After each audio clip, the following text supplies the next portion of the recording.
안녕하세요. 주권 선교사 방송입니다. 오늘은 부활의 불신의 역사라는 제목으로 생각을 나누고자 합니다. 이 부활절이 되었는데 요즘은 교회 예배 드리는 것에 대해서 세상 사람들이 관심이 많습니다. 그래서 모든 사람들이 부활절이 됐다는 것을 다 알고 있는 것 같습니다. 우리 믿는 사람들에게는 부활절이 굉장히 중요한 날입니다. 세계 모든 사람들이 지키는 성탄절과 같이 부활절이 오히려 더 중요하다고 이야기하는 사람들이 있을 정도로 부활절은 아주 중요한 것이고, 우리 그리스도인들에게 부활이라는 것은 아주 중요한 의미가 있습니다. 그런데 예수님을 믿는 사람들 중에서도 부활을 믿지 않는다는 사람들이 있습니다. 우리 방송을 보시는 분들은 보수적인 신앙을 가진 분들이 많아서 주변에서 부활을 믿지 않는다 하는 소위 말하는 신자를 본 적이 잘 없을지 모르겠습니다. 그런데 저는 실제로 부활을 믿지 않지만 자기는 기독교인이고 하나님을 믿는다 하는 사람을 본 적이 있습니다. 제가 신학을 공부하기 전에 젊은 시절에 유럽의 한국 유학생들의 신앙 수련회인 호스트에 참석한 적이 있었습니다. 그때 그곳에서 저와 같이 방을 쓰고 있던 사람 중에 한 명이, 그 사람은 독일에서 철학을 공부하고 있는 사람이었습니다. 아마 박사과정이었던 것 같습니다. 이분이 유학한 지도 오래되고 나이도 많고 그래서 저에게 해줄 말이 많았던 것 같습니다. 그래서 이런저런 이야기들을 나누는 중에 자기는 예수님의 부활을 믿지 않는다 이런 얘기를 하는 것입니다. 그런데 자기는 기독교인이다 라고 말을 하는 것입니다. 지금 생각해보니 그분은 독일에 있으면서 독일 자유주의 신학에 대해서 많이 공부하고 심취해 있었던 것 같습니다. 아무튼 그때는 저는 그 흥분해서 그에게 질문했습니다. 어떻게 예수님의 부활을 믿지 않고 기독교인을 할 수 있느냐라고 물었는데 그분은 전혀 문제 없다는 것입니다.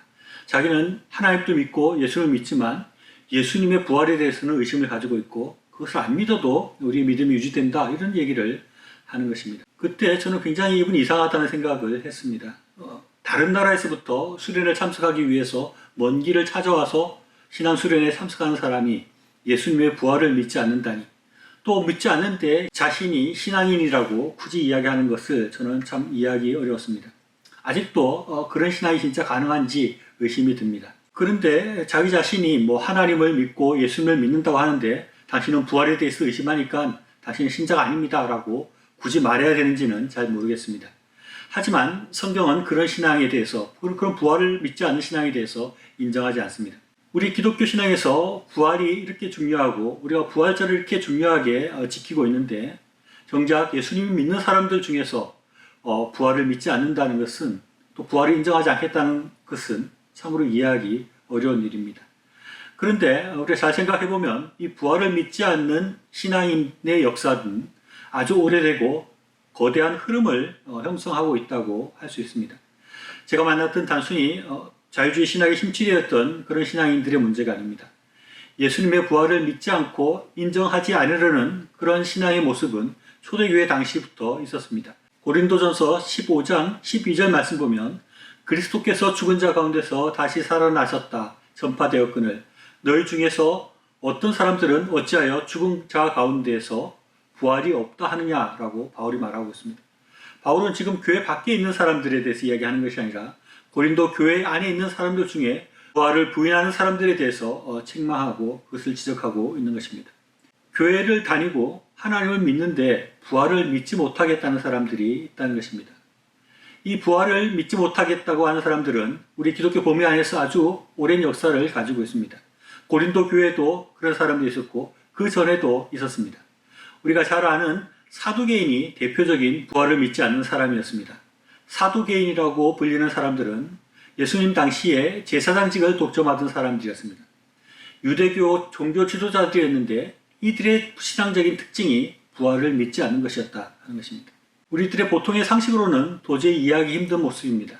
하나님을 믿는 사람들 중에, 그 중에서도 지도자들이 부활을 믿지 않는 것도 이상한 일이고, 우리 초대교회 성도들이 신앙이 좋다고 하는데 그들 가운데서도 부활을 믿지 못하는 사람들이 있다는 것이 선뜻 이해가 되지 않습니다.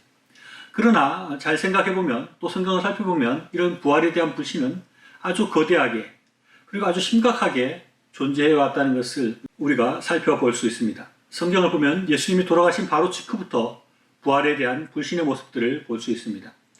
예수님이 돌아가시고 막달라 마리아와 여러 마리아들이 예수님의 무덤을 찾아갔는데 이들의 모습을 생각해 보면 이들 역시 예수님의 부활을 믿지 못했다는 것을 생각할 수 있습니다.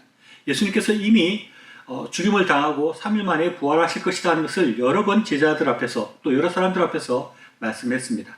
그래서 대제사장들과 바리새인들이 예수님의 사흘 후에 부활한다는 그런 소문이 있다 하면서 예수님의 시체를 누군가 훔쳐갈지 모른다고 말을 하고 군사들을 무덤을 지키기 위해서 시체를 못 훔쳐가게 했다는 것을 볼 때 이 모든 사람들이 예수님이 3일 후에 부활한다는 이야기를 했다는 것을 알고 있었다고 할 수 있습니다. 그런데 이 막달라 마리아를 비롯한 마리아들은 예수님 앞에 향품을 가지고 예수님의 시체에 향품을 바르겠다고 무덤을 찾아갔다는 것입니다. 베드로를 비롯한 예수님의 제자들도 비슷한 모습을 보입니다. 그들은 누구보다도 예수님께서 3일 후에 부활하신다는 말씀을 가까이서 들었던 사람임에도 불구하고 예수님의 부활을 믿지 못하고 있었습니다. 그리고 도마는 많은 제자들이 부활하신 주님을 보았다 함에도 불구하고 끝까지 믿지 못하겠다고 말을 하는 것을 볼 수 있습니다. 이런 것을 보면 사람들에게 부활이라는 것은 참으로 믿기 어려운 일이라고 생각해 볼 수 있습니다. 또 다른 측면에서 생각해 보면 악한 마귀 사탄이 끊임없이 부활을 의심하게 만들고 부활 신앙을 가지지 못하게 그렇게 공작을 하고 있다는 생각이 듭니다. 그리고 그것이 많은 성과들을 보인다고 그렇게 생각해 볼 수도 있겠습니다. 저는 부활절을 맞이해서 우리에게는 부활 신앙이 확실한가를 점검해 보기를 원합니다. 우리는 제대로 부활을 믿고 있는가? 우리에게는 온전한 부활 신앙이 있는가 하는 것입니다. 좀 더 나아가서 우리에게는 진짜 예수님께서 우리 안에 살아 계시는가? 그분의 말씀을 듣고 그 살아계신 주님을 온전히 믿고 따르고 있는가 하는 부분을 점검해 보기를 원한다는 것입니다. 우리가 예수님이 부활하신다는 것을 알고 입으로 고백하고 있는데 그것이 나와 상관없는 나의 삶에 아무 영향을 주지 못하는 부활신앙은 아닌가 돌아보기를 원하는 것입니다. 우리의 부활신앙이 화석화되고 박제화되지 않았는지 점검해 봐야 하는 것입니다. 저를 비롯한 많은 신자들 속에서 이 부활의 불신의 역사가 계속되고 있는 것은 아닌지 우리가 의심해 봐야 한다는 것입니다. 호랑이를 잡아서 박제해서 벽에 걸어둔 것을 가끔 볼 수 있습니다. 우리의 부활신앙이 마치 박제화된 그런 부활신앙이 아닌지 우리가 생각해 봐야 합니다. 아무리 무섭고 힘센 호랑이지만 그런 박제화된 호랑이는 아무 역할을 하지 못합니다.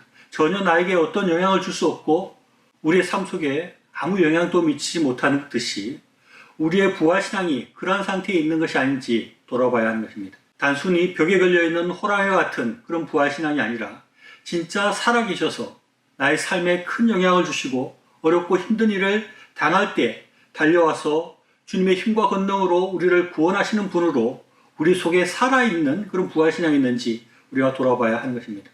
만약 우리가 주님이 아니라 세상의 돈과 권력을 의지하고 그런 것들이 나를 살리고 그런 것들이 나를 구원한다고 생각하고 살고 있다면 우리는 부활의 주님이 아니라 죽은 주님을 믿는 것이라고 할 수 있을 것입니다. 믿는다는 것은 단순히 입으로 증거되는 것이 아닙니다. 믿음은 우리의 삶 가운데 증거되어야 합니다. 부활신앙은 단순히 우리가 입으로 부활을 말한다고 증거되는 것이 아니라 우리의 삶으로 부활신앙을 증거해 내어야 한다는 것입니다. 부활의 주님께서 지금도 살아계셔서 우리 안에 계시고 늘 우리와 함께 계신다는 것을 우리가 분명히 믿는 그런 부활신앙이 우리에게 확실하다면 우리의 삶은 달라질 수밖에 없을 것입니다. 요즘같이 힘든 시간에도 부활신앙이 있는 사람들은 두려워하지 않습니다. 절망하지 않고 주저하지 않습니다. 왜냐하면 살아계신 주님께서 함께 하실 것을 분명히 믿기 때문입니다. 저를 비롯해서 많은 사람들이 소명을 따라 살아가고 하나님 나라를 위해서 자신의 삶을 던지기를 주저하는 것 가운데 가장 큰 문제는 부활신앙이 분명하지 않기 때문에 주님의 부활에 대해서 의심하는 그런 신앙이기 때문에 그렇다고 생각을 합니다. 살아계신 주님이 지금도 살아계셔서 나를 도우시고 나를 인도하시고 나에게 지혜를 주시고 나에게 힘을 주시고 나에게 능력을 주셔서 나를 살아가게 도우시고 나로 하여금 주님의 일을 할 수 있도록 이끌어 주신다는 분명한 그런 믿음이 우리에게 있다면 그런 부활신앙이 있다면 우리가 주님을 쫓아가지 못할 이유가 하나도 없는 것입니다. 이런 예수님이 부활해서 살아계신다는 것에 대한 불신은 우리가 부활한다는 것에 대한 불신과도 연결됩니다. 대부분의 믿는 사람들이 예수님이 살아계시고 우리가 죽어서 천국에서 부활할 거라는 것을 분명히 믿는다고 입으로 고백합니다. 그러나 그것을 우리가 얼마나 삶으로 고백하고 있는지 우리가 돌아볼 필요가 있는 것입니다. 우리가 부활해서 하나님 앞에 서게 될 것이라는 것이 분명하게 생각되어진다면 우리가 그 때를 위해서 살지 않겠습니까? 그러나 우리의 삶을 통해서 보여주는 모습은 부활이 없는 사람의 삶과 거의 다르지 않는 삶의 모습을 보일 때가 많이 있습니다. 그렇다면 우리 역시 이 도도히 흐르고 있는 부활에 대한 불신과 의심의 대열에 우리가 따라가고 있다는 것을 점검해보고 반성해 보아야 할 것입니다. 우리는 우리의 삶을 통해서 이 부활에 대한 불신의 역사를 끊는 그런 온전한 부활의 신앙을 우리가 나타내 보여야 하겠습니다. 우리 주님께서는 무덤 가운데 죽어 계시는 분이 아닙니다.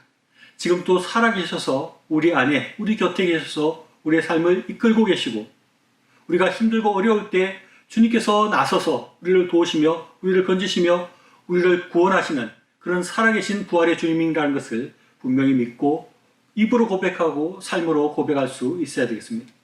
그리고 우리도 예수님과 같이 분명히 부활해서 하나님 나라에 들어가며 하나님 앞에 서게 될 것이라는 것을 분명히 믿고 그 하나님께서 우리에게 주신 소명을 이루기 위해서 달려가는 신앙이 되어야겠습니다.